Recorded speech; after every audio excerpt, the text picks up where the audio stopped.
I chain smoke and I say fuck a lot. But I accept myself for the way I am. I accept you too. Viewer discretion advised. Did you know the WHO has faked a pandemic before? They sure have. C60 in oil is a powerful antioxidant that moves through the body like a magnet to attract and neutralize free radicals. Gotta get rid of those radicals. C60 can slow down aging and reduce cell damage. It can also improve the immune system and reduce inflammation naturally. Not bad. If you're interested, check out my link in the description. Nutty. February 5, 2010. Why the WHO faked a pandemic? From Forbes.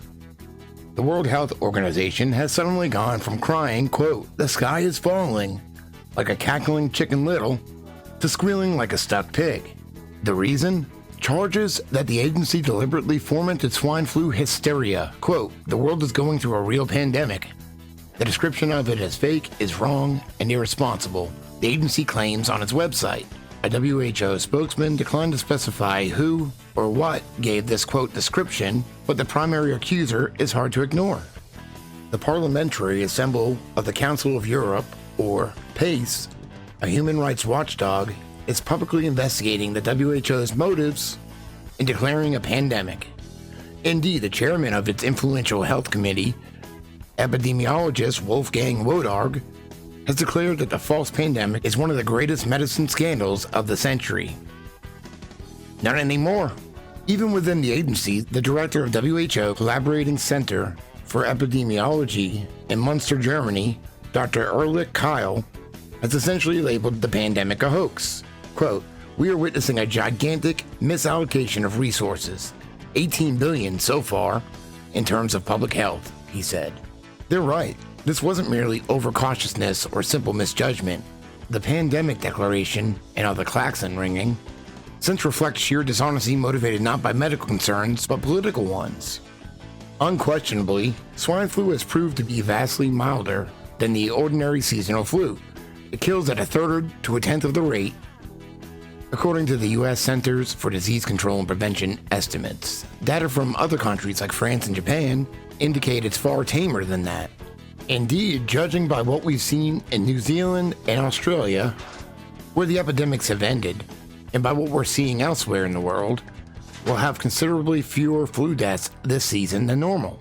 That's because swine flu muscles aside seasonal flu, acting as a sort of inoculation against the far deadlier strain. Did the WHO have any indicators of this mildness when it declared the pandemic in June? Absolutely. As I first wrote at the time, we were then fully 11 weeks into the outbreak, and swine flu had only killed 144 people worldwide, the same number who died of seasonal flu worldwide every few hours, an estimated 250,000 to 500,000 per year by the WHO's own numbers. The mildest pandemics of the 20th century killed at least 1 million people. But how could the organization declare a pandemic when its own official definition required, quote, "simultaneous epidemics worldwide with enormous numbers of death and illness"? Severity, that is, the number of deaths, is crucial because every year flu causes a global spread of disease. Easy. In May, in what it admitted was a direct response to the outbreak of swine flu the month before, WHO promulgated a new definition matched to swine flu that simply eliminated severity as a factor. You can now have a pandemic with 0 deaths. Under fire, the organization is boldly lying about the change to which anybody with an internet connection can attest. In a mid-January virtual conference, WHO swine flu chief Kaiji Fukuda stated, quote, "Did WHO change its definition of a pandemic? The answer is no. WHO did not change its definition." 2 weeks later, at a PACE conference, he insisted, quote, "having severe deaths has never been part of the WHO definition. They did it, but why?"